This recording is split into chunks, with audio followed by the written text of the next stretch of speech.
Hello friends, today we are going to learn about the promissory note. The promissory note is one of the instrument in principle of negotiable instrument. So आज हम promissory note के बारे में थोड़ा जानकारी लेंगे. तो first we will see the definition उसका हम देखते हैं. तो promissory note अगर हम जनरल डेफिनेशन देखते हैं तो promissory note is a type of negotiable instrument that contains a promise to pay a sum of money to the payee.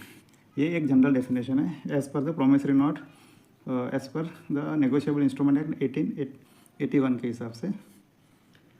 इसका ब्रीफ डेफिनेशन अगर हम देखते हैं इफ़ यू सी तो ये है अ promissory note is an instrument in return not being a bank not a currency note containing a unconditional undertaking signed by the maker to pay a certain sum of money only to or to the order of a certain person or to the bearer of the instrument. तो इस definition में हमको पता चल जाता है कि what is the promissory note.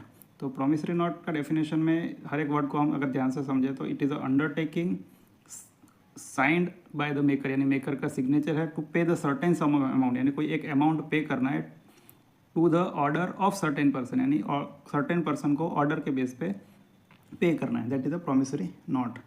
ये सेक्शन 4 है नेगोशिएबल इंस्ट्रूमेंट एक्ट 1881 का. तो अभी हम इसके essential feature of the promissory note देखते हैं कि क्या क्या इसके फीचर्स है. तो first is return instrument.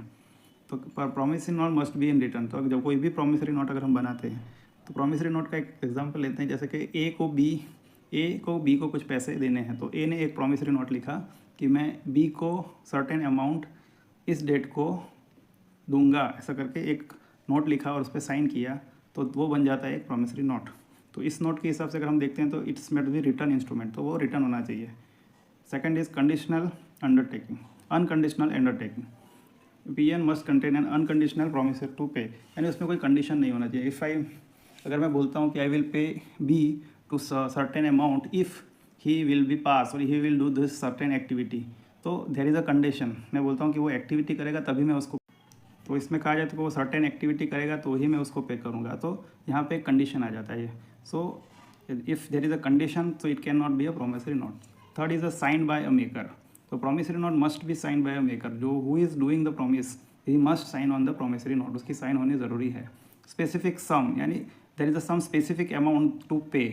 If I am going to pay a 5,000 rupees, then it must be written on the promissory note that I am going to pay a 5,000 rupees to the X person. There not be that I will pay a dash amount or sum of the amount, not like that. तो एक specific amount होना जरूरी है. Fifth is pay. The promissory note must be by the pay or the person to whom the payment is to be made.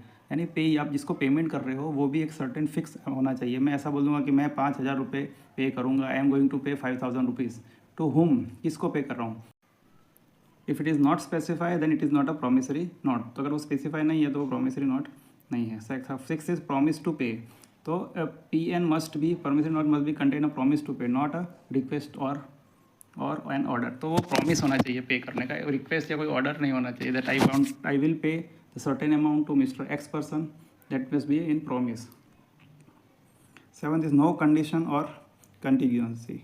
Promissory note must not contain any condition और contingency that may affect the payment. यानी जैसे मैंने आगे बताया कोई condition नहीं होना चाहिए कि भाई ये कंडीशन होगा तो होगा, ये कंडीशन नहीं होगा तो नहीं होगा. अगर वो है तो प्रोमिसरी नोट नहीं रहेगा. Date, PN must specify the date of which it is made. तो प्रोमिसरी नोट में डेट होना बहुत ज़रूरी है.